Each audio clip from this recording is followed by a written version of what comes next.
Supposons qu'une autre espèce, humanoïde ou delphinoïde, ait pu exister il y a des millions d'années. Comment retrouver sa trace? Dans un épisode de Doctor Who, il était question d'une civilisation industrielle non humaine ayant existé sur Terre bien avant nous. Ces reptiles, appelés siluriens, furent contraints de s'enfoncer dans les profondeurs de la Terre à la suite d'une hausse catastrophique des températures. Ils y survécurent pendant des siècles. C'est ce qui a incité les scientifiques à créer l'hypothèse silurienne. S'il existait une civilisation avancée avant la nôtre, nous devrions en trouver les traces quelque part. Eh bien, essayons. Le climatologue Gavin Schmidt et l'astrophysicien Adam Frank ont décidé de se pencher sur la question. Toute civilisation technologiquement avancée est avide d'énergie. Ces scientifiques recherchent donc des effets globaux qui laisseraient une trace importante. Par exemple, des indices de processus industriels à grande échelle, comme les usines et les fabriques, et leurs résidus. Vient ensuite la question de la durée de vie de ces civilisations. Si elles ont existé sur une longue période, nous devrions rechercher des signes durables, tels que des résidus de combustion de matières fossiles, des extinctions massives, des substances chimiques synthétiques non présentes dans la nature et même des traces de fission nucléaire. En fait, nous devrions rechercher toutes les choses que l'homme laisse aujourd'hui derrière lui comme preuve de ses activités. Malheureusement, ces preuves ne sont pas si faciles à trouver. Imaginons un scénario inquiétant. L'humanité disparaît soudainement. Même si nous avons l'impression que nous avons apporté beaucoup de changements à notre planète, une civilisation future, dans des millions d'années, aurait du mal à trouver des vestiges de notre existence. Pourquoi? Notre planète existe depuis 4 ou 5 milliards d'années. La vie complexe sur Terre existe depuis plus de 400 millions d'années. En comparaison, notre période industrielle n'a duré qu'environ 300 ans et nous n'avons toujours pas laissé de traces significatives. Nos archives sur l'histoire de la Terre sont pleines de lacunes, surtout si l'on remonte très loin en arrière. Le registre des fossiles ne contient que quelques éléments. Il est très sélectif et incomplet. En moyenne, un fossile apparaît tous les 10 000 ans, et les empreintes de dinosaures sont encore plus rares. Les montagnes s'élèvent, les océans changent, et la tectonique des plaques peut facilement effacer les traces de civilisations entières. Après quelques millions d'années, il y a de fortes chances que tout signe physique d'une civilisation ait disparu. Pour trouver au moins quelque chose, nous devons rechercher des éléments tels que des configurations sédimentaires anormales ou des taux isotopiques inhabituels. En outre, les fossiles se forment principalement dans l'eau, ce qui nous empêche de savoir quelle fut la destinée des créatures terrestres. Ainsi, même s'il existait il y a des millions d'années une société technologiquement avancée, et même si elle était beaucoup plus avancée que la nôtre, nous aurions beaucoup de mal à trouver des indices de son activité. Frank et Schmidt tentent de comprendre comment nous pourrions espérer en repérer les traces. La découverte de véritables villes serait la preuve ultime de l'existence d'une civilisation de type silurien sur Terre. Mais Adam Frank n'est pas très optimiste. Même aujourd'hui, nos villes représentent moins de 3% de la surface du globe. Il est donc facile de passer à côté des ruines d'anciennes cités. La survie d'une ville sur des dizaines de millions d'années dépend du niveau d'affaissement de la Terre qui l'entoure. Elle peut soit se retrouver enfermée dans la roche, soit se voir érodée par la pluie et le vent. Ainsi, des lieux tels que le quartier français de la Nouvelle-Orléans ont plus de chances de figurer dans les archives géologiques que par exemple le quartier de Haight-Ashbury à San Francisco. En ce qui concerne la découverte d'objets anciens, les chances sont également assez minces. Aucun iPhone préhistorique ne survivrait sur des millions d'années, quel que soit son matériau. Trouver des restes fossilisés est peut-être un peu plus probable, mais cela reste problématique. Étant donné que l'homme moderne n'existe que depuis une centaine de milliers d'années, il est tout à fait possible que nous ne voyions tout simplement pas les traces d'une espèce plus ancienne et plus avancée. Mais tout n'est pas sans espoir. Nous pourrions tomber sur ces traces dans les roches. Notre époque chaotique actuelle pourrait laisser une marque dans l'histoire géologique de la Terre. D'autant plus que nous sommes en train de vivre un PETM 2.0. J'y reviendrai dans un instant. Les chercheurs s'efforcent donc d'étudier les changements dans le cycle du carbone. Depuis le XVIIIe siècle, l'activité humaine génère une grande quantité de carbone fossile. Il en résulte une marque particulière dans le rapport isotopique du carbone, une sorte de signature qui montre la différence entre le carbone présent dans les êtres vivants, tels que les coquillages, et le carbone présent dans les roches volcaniques sans vie. Les scientifiques cherchent également à identifier des indices dans la disposition des sédiments. La présence de grands deltas côtiers peut signifier que des rivières artificielles furent autrefois creusées par les habitants d'une civilisation hypothétique. Des traces d'azote peuvent suggérer une agriculture à grande échelle, où l'on utilisait beaucoup d'engrais. Des pics de concentration de métaux dans les sédiments pourraient révéler la présence de rejets provenant d'industries lourdes. Bien entendu, une seule découverte de ce type ne nous apprendrait rien. Selon M. Schmidt, il convient de rechercher plusieurs signes à la fois. En l'absence d'artefacts incontestables, le caractère unique d'un événement ne peut être démontré que par une variété d'indices et non pas par une série de changements liés à une cause unique. Dans leur quête d'indices de type silurien, les scientifiques ont même décidé d'examiner la Lune. Certains astronomes s'étonnent que personne ne se soit penché sur la question auparavant. Ils ont même plaisanté sur la possibilité que des dinosaures ayant pu construire des fusées et laisser des traces sur la Lune ou d'autres corps célestes. Ces astronomes pensent que les planètes semblables à la Terre ont tendance à effacer les traces de civilisation à leur surface. Ils explorent donc l'idée saugrenue que ces êtres hypothétiques y ont pu voyager dans l'espace. Dans ce cas, des vestiges de leur technologie, appelée technosignature, pourraient en se trouver non seulement sur notre Lune, mais aussi sur des astéroïdes, ou même enfouis sur Mars. Là, ils pourraient perdurer pendant des millions, voire des milliards d'années. Malheureusement, jusqu'à présent, bien qu'ils aient sondé les 380 millions d'années écoulées et examiné tous les événements anormaux, les chercheurs n'ont pas trouvé de traces évidentes d'une civilisation technologique. Mais ils n'abandonnent pas pour autant. Frank appelle à poursuivre les recherches. Par exemple, nous pourrions étudier comment les produits chimiques industriels modernes se conservent dans les sédiments océaniques. Cela pourrait nous aider à identifier des traces chimiques similaires dans l'histoire de la Terre. S'il n'y a pas de traces, pourquoi se donner tant de mal? Ces recherches sont basées sur les récents articles de Schmidt et Frank. Ils se sont penchés sur l'Anthropocène. Il s'agit de la période dominée par les activités humaines sur Terre. Elle est remplie de ce que l'on appelle des hyperthermies. Il s'agit d'événements préhistoriques au cours desquels les températures sur Terre ont fortement augmenté sur une période relativement courte. Des sortes de vagues de chaleur extrêmes du passé. Le maximum thermique du passage Paléocène-Éocène, ou PETM, en est un bon exemple. Ce phénomène, qui s'est produit il y a environ 55 millions d'années, s'est traduit par une hausse rapide des températures mondiales. En l'espace de 200 000 ans, la température moyenne sur Terre est passée d'environ -12,8 à -10 degrés Celsius.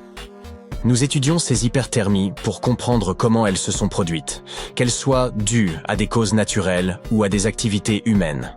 Et elles sont donc à l'origine des recherches de Frank et Schmidt. Pour les étudier, les scientifiques ont commencé à examiner les signaux chimiques et leurs différentes traces présentes dans les roches. Ce faisant, Schmidt et Frank ont découvert d'étranges parallèles entre tous les problèmes climatiques actuels et les périodes passées de changements rapides de température. Il existe une grande similitude entre le PETM et d'autres événements hyperthermiques. Tous ces travaux ne visent donc pas seulement à résoudre un mystère historique. Comprendre notre impact sur l'environnement peut nous aider à trouver de meilleurs moyens de vivre en harmonie avec la planète et d'éviter de disparaître en tant qu'espèce. Notre Voie lactée regorge de planètes qui pourraient être propices à la vie, mais nous ne savons pas s'il existe d'autres civilisations. La Terre est le seul endroit que nous connaissons où vivent des êtres vivants. Il y a environ 200 ans, on se demandait s'il n'y avait pas une civilisation sur Mars. À l'époque, c'était une vraie question. Mais une fois que nos sondes spatiales nous ont envoyé des photos, nous avons constaté qu'il n'y avait aucune preuve de l'existence d'une civilisation extraterrestre, et nous sommes un peu passés à autre chose. Aujourd'hui, cette question n'est même plus considérée comme un sujet scientifique sérieux. Elle est même un peu ridicule. Mais personne n'a encore fixé de limite claire à ce qui aurait pu se produire sur notre propre planète il y a très longtemps. Même nous n'avons aucune preuve. Nous ne devrions pas écarter cette possibilité. N'oublions pas que l'humanité a mis du temps à identifier les dinosaures. Les Siluriens attendent peut-être patiemment leur heure. Vous vous promenez dans la rue. Vous apercevez une boutique d'antiquités au l'aspect étrange et appelée « Les trésors intemporels de Monsieur Sympa ». Vous êtes curieux, alors vous y entrez. Vous regardez toutes ces choses bizarres. Soudain, un vieux rouleau de parchemin attire votre attention. C'est une carte du monde. Mais quelque chose ne va pas. Au lieu de montrer les pays tels que vous les connaissez, elle indique l'emplacement de civilisations mythiques perdues et de leur monde. Monsieur Sympa, le propriétaire de la boutique, arrive à vos côtés après avoir réalisé votre trouble. Cette carte ne vous permettra sûrement pas de retrouver ces lieux, mais je peux vous raconter les légendes qui les entourent si vous le souhaitez, déclare-t-il.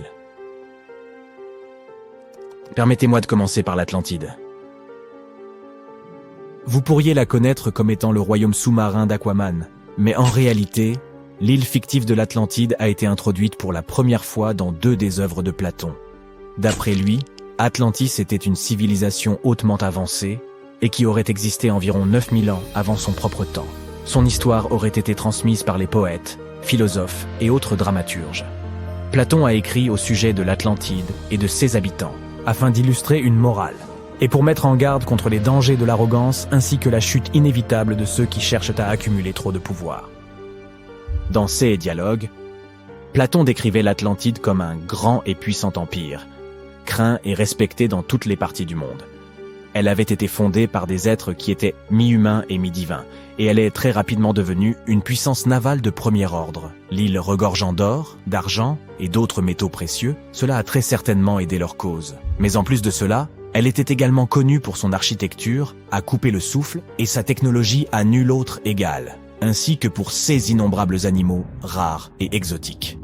Les Atlantes étaient fiers de leurs prodigieux accomplissements et de la perfection atteinte par leur civilisation. Mais cet excès d'orgueil allait causer leur perte. Ils se pensaient tellement supérieurs qu'ils auraient pu prendre le contrôle de n'importe quelle nation. Cela les a amenés à conduire une série d'invasions. Ils ont ainsi conquis de nombreuses terres de la Méditerranée. Mais lorsque le moment est venu d'entrer dans Athènes, les Athéniens les ont repoussés avec une force extraordinaire, de sorte que les Atlantes ont finalement été défaits.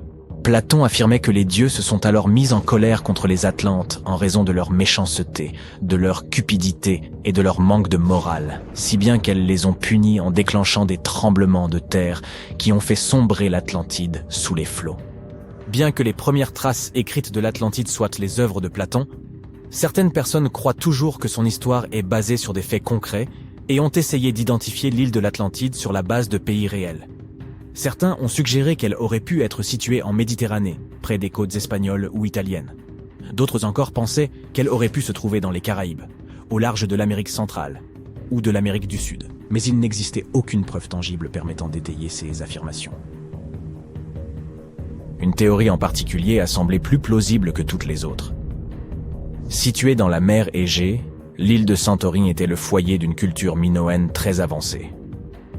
Cependant, en raison d'une énorme éruption volcanique, cette société avait été détruite il y a environ 3600 ans, provoquant la disparition soudaine de la civilisation minoenne.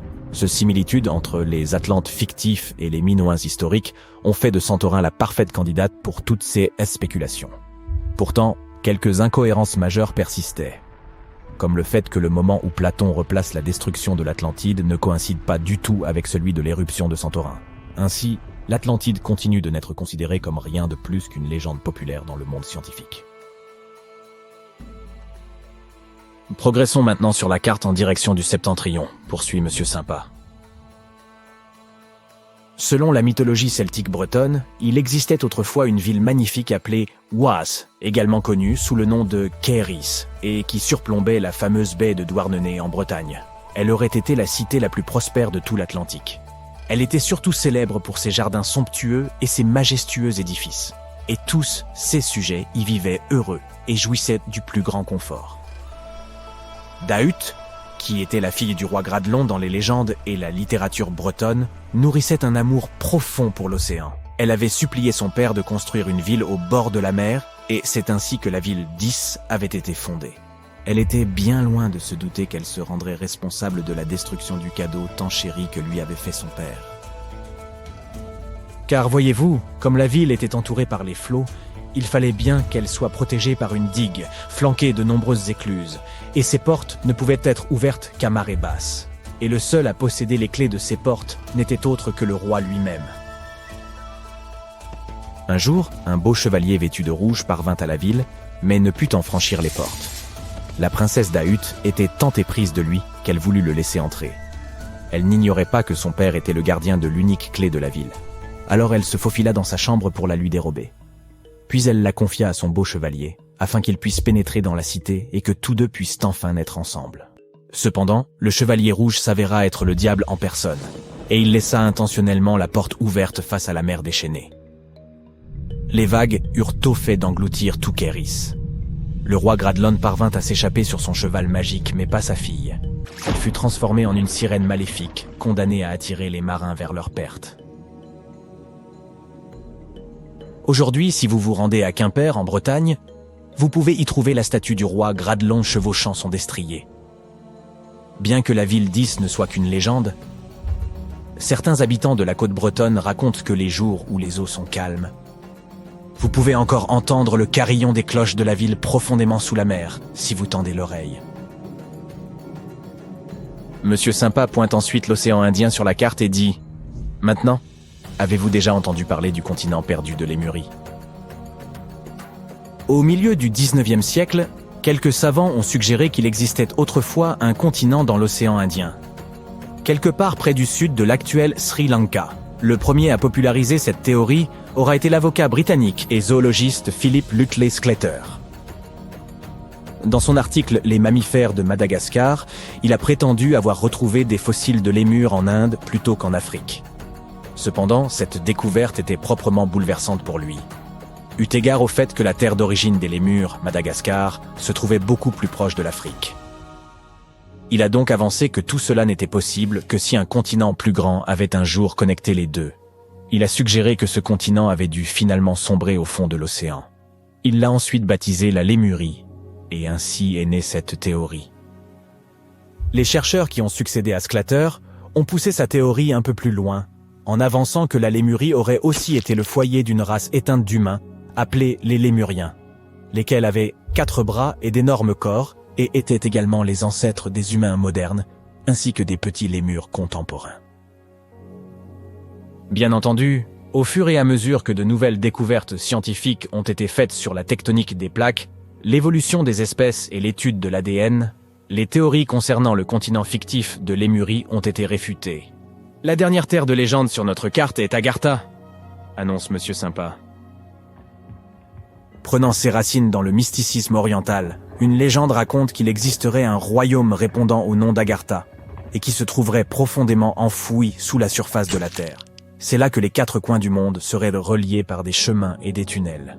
On murmure qu'il existerait une entrée secrète vers Agartha, cachée dans le désert de Gobi, et qu'elle aurait été construite par les Agarthiens eux-mêmes en utilisant une technologie si avancée qu'elle ne pourrait pas être détectée par nous autres, les gens de la surface. Selon certaines croyances, Agartha existerait pour contrebalancer l'énergie du monde du dessus. Alors que nous vivons dans un état de précipitation et d'émotions exacerbées, ce monde sous nos pieds en serait l'exact opposé. D'aucuns affirment même que ceux qui ont échappé à la destruction de l'Atlantide se seraient réfugiés ici pour continuer leur vie au cœur de la Terre. Et pourtant, d'autres pensent qu'il s'agirait en réalité d'une contrée grouillante de toutes sortes de monstres. Mais il n'y a pas lieu d'avoir peur, puisque la science moderne a prouvé que le noyau terrestre était tout sauf creux, mais plutôt une boule de fer solide surchauffée. Vous pouvez donc d'ores et déjà annuler vos projets de voyage vers le centre de la Terre. Merci, Monsieur Sympa. Contemplez ces vastes forêts de conifères et cette toundra verdoyante. Un véritable enchantement. Vous pourriez facilement croire qu'il s'agit du Canada, mais détrompez-vous. Nous parlons ici de l'Antarctique, tel qu'il existait il y a 34 millions d'années. Alors, comment ce lieu est-il devenu le désert glacé que nous connaissons aujourd'hui ? Il apparaît qu'une combinaison de la chute des concentrations en dioxyde de carbone et d'importants bouleversements tectoniques a profondément transformé cet ancien paradis exempt de glace en un continent gelé. Il y a environ 50 millions d'années, les niveaux de CO2 atteignaient des sommets impressionnants, oscillant entre 1000 et 2000 parties par million. Toutefois, à mesure que ces concentrations ont diminué, les températures mondiales ont suivi, ouvrant ainsi la voie à la formation des vastes calottes glaciaires qui dominent aujourd'hui l'Antarctique. Pendant que les niveaux de CO2 s'effondraient, l'activité tectonique jouait également son rôle. La séparation progressive entre l'Amérique du Sud et l'Antarctique a donné naissance au passage de Drake, facilitant la formation du courant circumpolaire antarctique. Ce courant puissant a agi comme une barrière, empêchant l'air chaud et les courants océaniques de pénétrer cette région et contribuant à maintenir un climat particulièrement froid. Si vous confondez l'Australie et l'Antarctique, ce n'est pas si absurde, ces 2 continents formaient autrefois une seule masse terrestre. En revanche, confondre l'Autriche avec l'Australie est bien plus problématique. Et pour couper court aux rumeurs et blagues d'Internet, non, il n'existe pas en Autriche de service d'assistance destiné à ceux qui pensaient se rendre en Australie. Admirez cette splendide plage rose australienne. elle n'est pas seulement belle, elle est littéralement précieuse. Ces sables intrigants aux teintes rosées se composent en fait de grenat, une pierre précieuse couramment utilisée en joaillerie. Après avoir analysé ce sable, les géologues ont découvert que les grenats qu'il contenait étaient le plus anciens que les montagnes environnantes. Cela semble paradoxal. En réalité, tout s'explique. L'Australie n'a pas toujours été le continent isolé qu'on connaît aujourd'hui. Il y a des dizaines de millions d'années, l'Australie et l'Antarctique faisaient partie du supercontinent de Gondwana. L'érosion glaciaire a libéré des grenats, qui ont fini par se retrouver sur cette plage. Ces sables se sont formés à une époque où l'Australie méridionale était plate et soumise à un climat frais, bien avant que les montagnes n'émergent. Si la plupart des grenats sont habituellement emportés, ceux-ci ont une riche histoire, remontant aux roches glaciaires de la chaîne transantarctique. En somme, ce sable rose provient d'une ancienne chaîne de montagnes enfouie sous les glaces de l'Antarctique.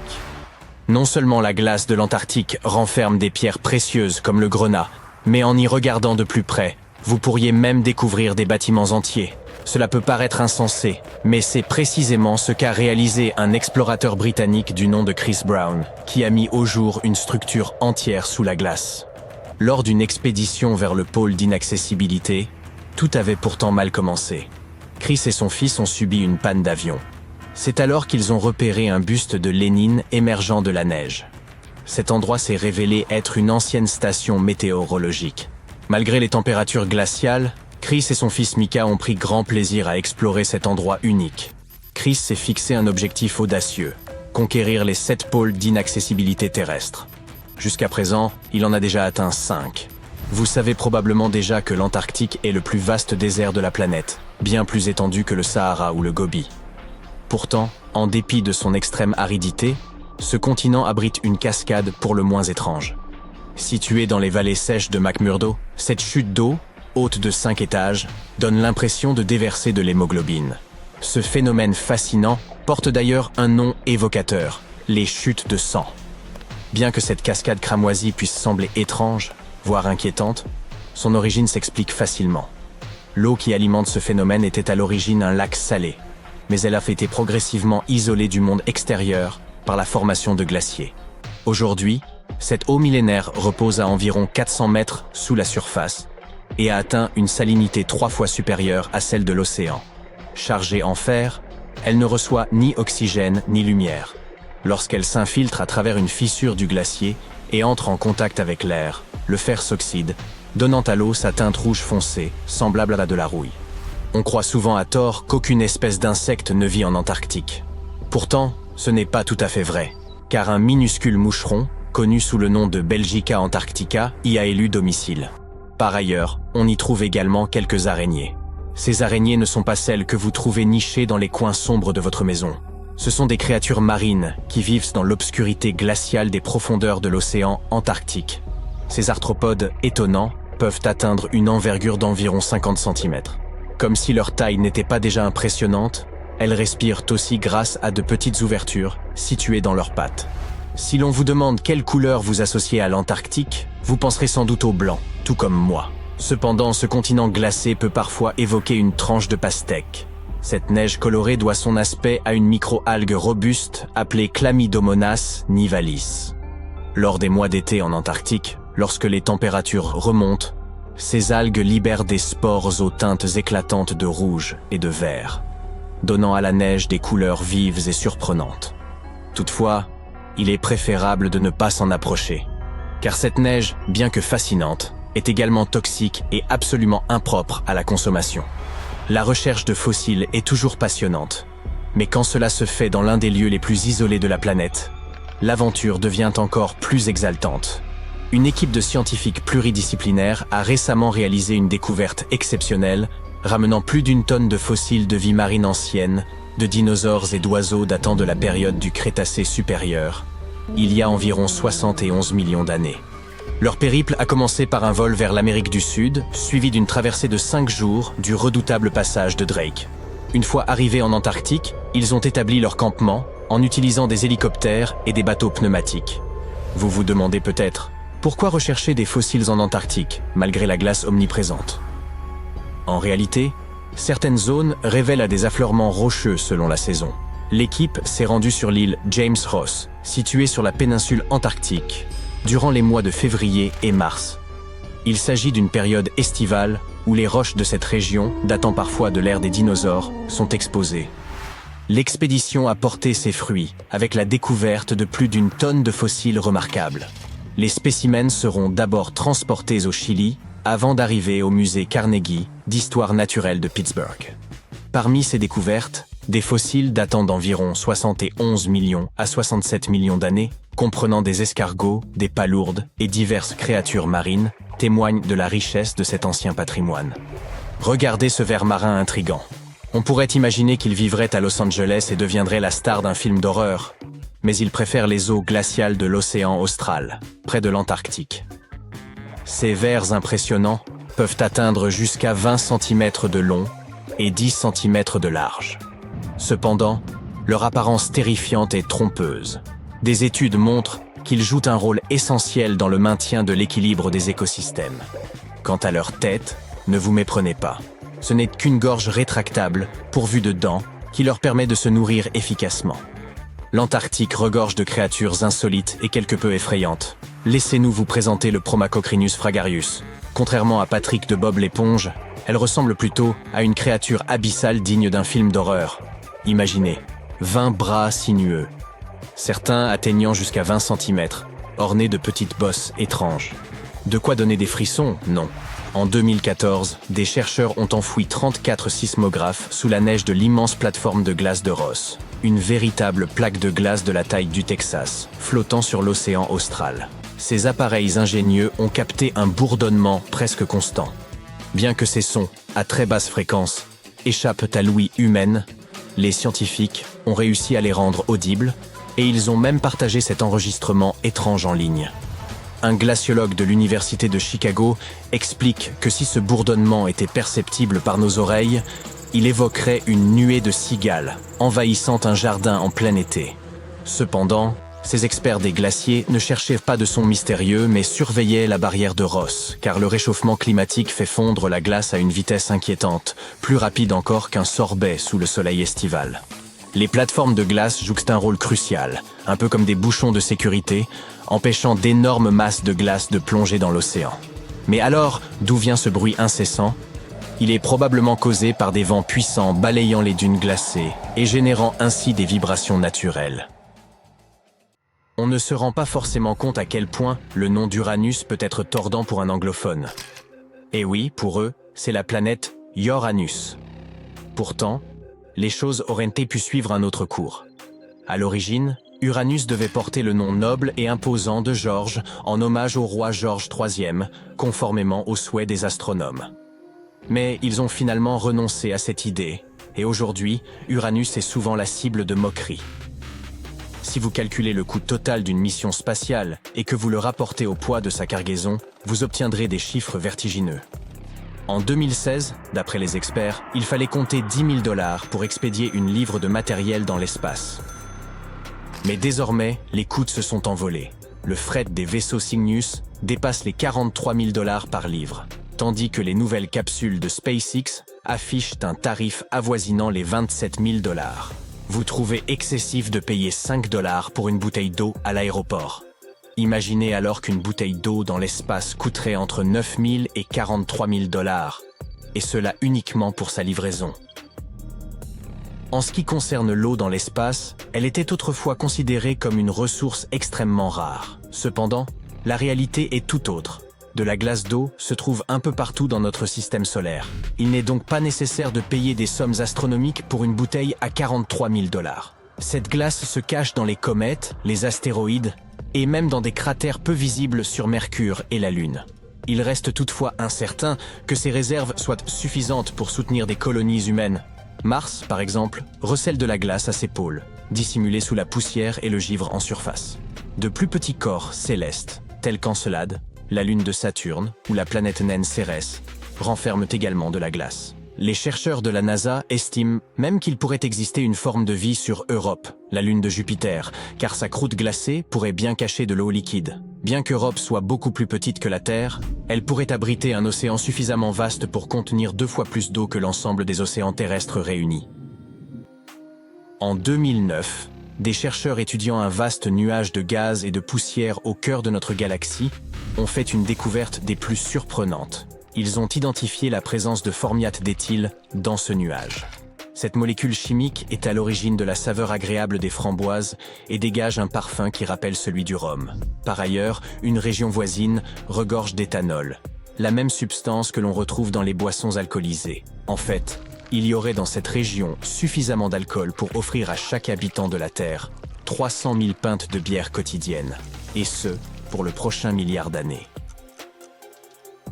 Aussi étonnant que cela puisse paraître, il existe bel et bien un trou noir sur Terre. En effet, la création d'un trou noir en laboratoire s'est avérée une démarche incontournable. L'observation des trous noirs dans l'espace réel étant encore hors de portée, il n'a été possible de les étudier qu'en les recréant artificiellement dans des environnements contrôlés. Un groupe de scientifiques néerlandais a entrepris d'explorer la mystérieuse théorie du rayonnement de Hawking, développée par le célèbre physicien du même nom. En utilisant des atomes pour simuler un horizon des événements, ils ont manipulé des électrons, ce qui a entraîné une hausse de température évoquant un espace-temps plat. Alors que les particules traversaient des fluctuations quantiques, un anneau de rayonnement infrarouge s'est formé autour du trou noir créé en laboratoire, confirmant ainsi en partie les prédictions de Hawking. Cela peut paraître incroyable, mais il est tout à fait possible d'être allergique à la Lune. Pour résumer, lors de la dernière mission Apollo, les astronautes ont ramené un nombre record d'échantillons de roches. De plus, pour la première fois, un scientifique de métier, le géologue Jack Schmitt, faisait partie de l'équipe. Grâce à ces prélèvements, les chercheurs ont pu approfondir leurs connaissances sur le champ magnétique de la Lune et son passé volcanique. Durant l'expédition, il est apparu que Jack Schmitt souffrait d'une allergie à la poussière lunaire. Cette poudre fine et abrasive s'agrippait à son équipement et à sa peau, provoquant une irritation de ses sinus, de son nez, de ses yeux et de sa gorge pendant plusieurs heures après le retrait de son casque. Les étoiles à neutrons sont d'une densité prodigieuse, se résumant essentiellement à un amas de neutrons comprimés dans un espace extrêmement restreint. Si vous pouviez en prélever une cuillère à café, cette matière pèserait davantage que l'ensemble de la population mondiale réunie. Pour égaler la densité d'une étoile à neutrons, il nous faudrait tous nous comprimer dans un espace aussi minuscule qu'un morceau de sucre. Non merci. Lorsqu'il est question de l'espace, nous avons souvent tendance à croire que la Terre et la Lune sont très proches. Pourtant, en réalité, il serait possible d'intercaler l'ensemble des autres planètes de notre système solaire entre elles. La distance moyenne qui les sépare est d'environ 384 000 km. Même en additionnant les diamètres des 7 planètes, il resterait encore un peu d'espace libre, soit environ 8000 km. En 2011, des scientifiques ont réalisé une découverte révolutionnaire en identifiant un immense réservoir d'eau dans l'espace. Ce volume d'eau, équivalent à 140 000 milliards de fois celui de tous les océans terrestres, suffirait à fournir à chaque personne sur Terre l'équivalent de l'eau contenue sur une planète, multiplié par 20 000. Ce réservoir a été localisé à proximité d'un trou noir massif, connu sous le nom de quasar, qui attirait de la matière tout en émettant de l'énergie. Cette eau s'est formée par des ondes énergétiques ayant provoqué la collision entre des atomes d'hydrogène et d'oxygène et se trouve à environ 12 milliards d'années-lumière de nous. Lorsque le rover Curiosity a immortalisé son premier coucher de soleil sur Mars en 2015, l'excitation des scientifiques était palpable. Contrairement à ce que l'on pourrait imaginer, les couchers de soleil sur la planète rouge ne sont pas teintés de rouge, mais d'un bleu saisissant. Selon la NASA, cette couleur résulte de la manière dont la poussière martienne agit comme un filtre naturel, permettant à la lumière bleue de traverser tout en bloquant les tons plus chauds, tels que le jaune, l'orange et le rouge. Vénus tourne beaucoup plus lentement que la Terre. Il lui faut 243 jours pour effectuer une rotation complète sur elle-même, et sa rotation s'effectue dans le sens inverse de celle de notre planète. Malgré cette lenteur, Vénus boucle son orbite autour du Soleil en seulement 225 jours, en raison de sa proximité avec celui-ci. Ainsi, aussi surprenant que cela puisse paraître, une année sur Vénus est en réalité plus courte qu'un jour. Il est facile de croire que le ciel nocturne devrait être entièrement constellé d'étoiles sans aucune zone d'obscurité. Cette idée est connue sous le nom de paradoxe d'Olbers, en hommage à l'astronome allemand Heinrich Wilhelm Olbers. Ce dernier pensait que si l'univers était infini, immuable et éternel, nous devrions effectivement apercevoir des étoiles dans toutes les directions où notre regard se pose. Cependant, il s'avère que l'univers n'est ni infini, ni immuable, ni intemporel. C'est Edwin Hubble qui a découvert que l'univers était en pleine expansion, et le rayonnement fossile du Big Bang nous révèle que l'univers a environ 13,8 milliards d'années. Imaginez un instant toutes les bougies d'anniversaire. La raison pour laquelle nous ne voyons pas d'étoiles dans toutes les directions est simple. Certaines d'entre elles sont trop éloignées, ou n'ont pas existé assez longtemps pour que leur lumière nous parvienne. Pendant la mission lunaire Apollo 16, Ken Mattingly, le pilote du module de commande, a eu une petite frayeur lorsqu'il s'est aperçu que son alliance avait disparu. L'équipage a cherché désespérément dans tout le vaisseau spatial, sans succès. Ce n'est que le 9e jour, alors que Mattingly effectuait une sortie extravéhiculaire, que la bague a été aperçue flottant près de l'écoutille. Charles Duke a tenté de la rattraper, mais l'a manqué. Par chance, elle a rebondi sur le casque de Mattingly et est tombée dans les mains de Duke. Bien que cette anecdote se soit bien terminée, il reste de nombreux objets abandonnés là-haut, y compris une brosse à dents qui flotte quelque part. Mercure, déjà la plus petite planète de notre système solaire, sans compter Pluton bien entendu, est également la deuxième plus dense après la Terre. Fait surprenant, elle rétrécit et devient encore plus dense. Pendant longtemps, les scientifiques pensèrent que la Terre était la seule planète présentant une activité tectonique. Mais tout a changé avec le passage de la sonde Messenger près de Mercure, qui nous a offert un relevé détaillé de la planète. En 2016, Messenger a découvert des formations en forme de falaise, appelées escarpements de failles. Comme elles sont encore relativement petites, les scientifiques estiment qu'elles sont récentes, ce qui suggère que Mercure continuerait de se contracter, 4 milliards et demi d'années après la naissance du système solaire. Il y a une dizaine d'années, l'astronaute italien Luca Parmitano a frôlé la noyade lors d'une sortie dans l'espace, à cause d'une fuite d'eau non résolue. Personne ne comprenait comment l'eau avait pu pénétrer dans son casque. La NASA a mené une enquête qui a duré plusieurs mois, sans parvenir à identifier la cause exacte de cette infiltration. Il existe des communautés entières de petits organismes inhabituels qui vivent dans les lagons en Patagonie. Et ils sont parmi les premières formes de vie jamais existantes. Personne ne les connaissait jusqu'à ce que 2 scientifiques, Brian et Maria, aillent explorer certaines zones en Patagonie. La Patagonie occupe près de la moitié de l'Argentine, et peu de gens y vivent.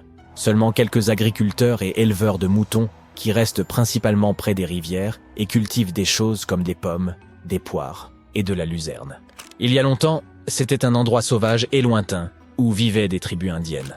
Par exemple, les Tehuelche. Mais cette fois, nous allons suivre les traces de formes de vie qui sont apparues bien avant les humains et regarder de plus près ces micro-organismes intéressants que Brian et Maria ont trouvés. Ces 2-là ont dû conduire pendant 9 heures sur des routes difficiles pour atteindre leur destination. Ils ont séjourné dans un petit village. Seulement 35 personnes y vivent. 6 Jane dépendent d'une seule source car il ne pleut presque jamais là-bas. Lors de la dernière nuit dans le village, Brian a réalisé que les images satellites qu'il avait prises montraient un ensemble de lagunes, qui n'étaient qu'à 16 km de distance. Le lendemain, la petite équipe a sauté dans une voiture et a remonté la route aussi loin qu'ils le pouvaient, jusqu'à ce que cela devienne trop difficile à conduire. Ils ont continué à randonner le reste du chemin. C'était difficile, car ils devaient porter de l'eau pour faire face au soleil intense.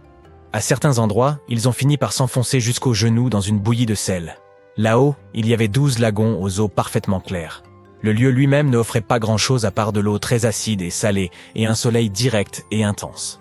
Mais c'était un peu comme un voyage dans le temps, car ces conditions ressemblaient à ce à quoi la Terre ressemblait il y a de nombreuses années. Lorsque Brian a examiné les lagunes, il a été surpris de voir de nombreux micro-organismes inhabituels là-bas. Nous les appelons, et ils sont si petits que nous ne pouvons même pas les voir sans un microscope. Mais ils se rassemblent et forment de grandes communautés. Dans le passé, de nombreuses espèces inhabituelles vivèrent de cette façon. Par exemple, les cyanobactéries. Elles étaient importantes à leur époque parce qu'elles produisaient de l'oxygène. La Terre, à ses débuts, n'avait pas beaucoup de ce gaz dans son atmosphère. Les premières stromatolites pourraient avoir été formées par différents types de bactéries qui ne produisirent pas nécessairement d'oxygène, mais vivèrent simplement leur vie paisible là-bas. Elles formèrent des couches, s'empilant les unes sur les autres afin qu'au moins certaines d'entre elles puissent recevoir un peu de lumière solaire. Elles utilisaient du sable et des liquides collants pour rester proches les unes des autres. Brian était également incroyablement surpris car c'était dans la tête les plus grands stromatolites vivants qu'il ait jamais vus. Les stromatolites vivants poussent généralement jusqu'à plus de 1 mètre de haut. Mais ceux qui venaient d'être découverts étaient de 5 mètres de large et quelques pieds de haut, ce qui est gigantesque comparé à ceux vivant dans d'autres endroits. Et les fossiles étaient encore plus grands. Il y a longtemps, ils pouvaient devenir plus grands qu'aujourd'hui parce qu'il n'y avait pas beaucoup d'autres espèces qui pouvaient les manger ou leur nuire. De plus, il y a beaucoup d'autres organismes aujourd'hui qui peuvent se développer plus rapidement et de manière plus massive qu'eux et prendre leur place. C'est pourquoi les stromatolites ne peuvent survivre que dans de rares endroits où presque rien d'autre ne peut vivre, comme dans ces lagunes très salées situées en haute altitude, plus de 3650 mètres, dans la puna de Atacama. Les stromatolites trouvés là-bas sont les plus célèbres, car ils pourraient être parmi les meilleurs exemples des premières formes de vie sur notre planète. Cependant, ils ne sont pas réellement la première forme de vie sur Terre. Les plus anciens de leurs fossiles ont 3,5 milliards d'années, alors que d'autres preuves que nous avons nous disent que la vie sur notre planète est apparue il y a environ 4,1 milliards d'années. Peut-être que certains stromatolites vivaient aussi à cette époque. Mais la Terre a beaucoup changé depuis lors, et les endroits où ils auraient pu vivre n'ont pas survécu. Tout cela peut ne pas sembler grand-chose à première vue, car personne n'a encore trouvé une bête exotique et étrange que notre monde n'a jamais vue auparavant. Mais ce sont des exemples notables de ce à quoi pourrait ressembler la recherche de vie ailleurs dans l'univers. Les scientifiques qui s'intéressent à l'étude de Mars viennent souvent dans cet endroit car il pourrait ressembler à ce à quoi la planète rouge ressemblait il y a très longtemps. Si des fossiles étaient cachés dans d'anciennes roches sur Mars, ils pourraient ressembler à ces stromatolites. Un autre pays lointain a révélé certains de ses secrets. C'est l'Antarctique avec un ancien monde perdu trouvé sous sa glace. L'Antarctique n'a pas toujours été cette terre isolée et glaciale de neige et de glace.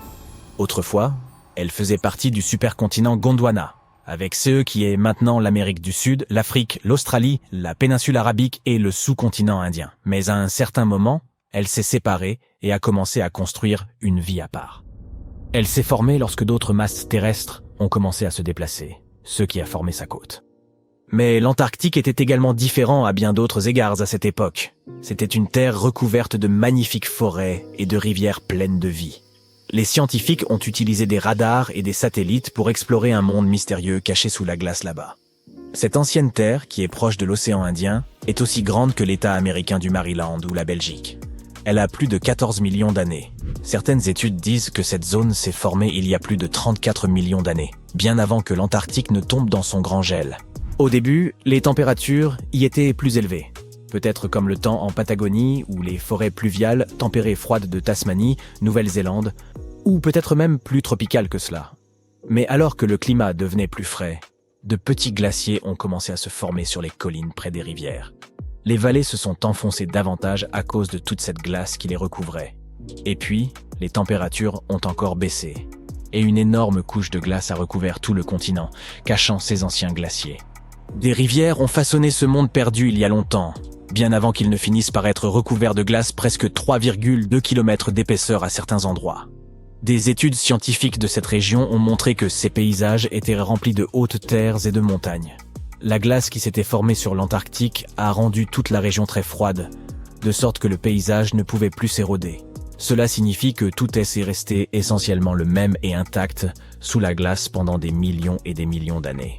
Ce qui est intéressant, c'est que nous en savons moins sur cette terre cachée sous la glace que sur la surface de Mars.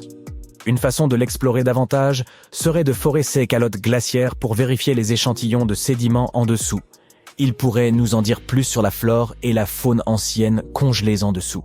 Ce n'est pas une nouvelle méthode. Une méthode similaire a été utilisée pour collecter des échantillons de 2 millions d'années au Groenland. L'Australie a aussi son monde secret. Des organismes anciens ont été trouvés cachés dans des roches provenant du nord du continent et datant d'environ 1,6 milliard d'années. Ces choses microscopiques font partie d'une famille appelée eucaryotes. Les membres de cette famille qui existent aujourd'hui comprennent les plantes, les champignons, les animaux et même ces minuscules organismes à une seule cellule, tels que les amibes. Tous les êtres vivants avec des noyaux dans leurs cellules, y compris nous, peuvent retracer leur arbre généalogique jusqu'à l'un des plus anciens membres de cette famille. Celui-ci est appelé le dernier ancêtre commun eucaryote, et il a vécu il y a plus d'1,2 milliard d'années. Ces organismes anciens étaient plus complexes et plus grands que les bactéries. Peut-être étaient-ils les premiers prédateurs sur Terre, chassant les bactéries.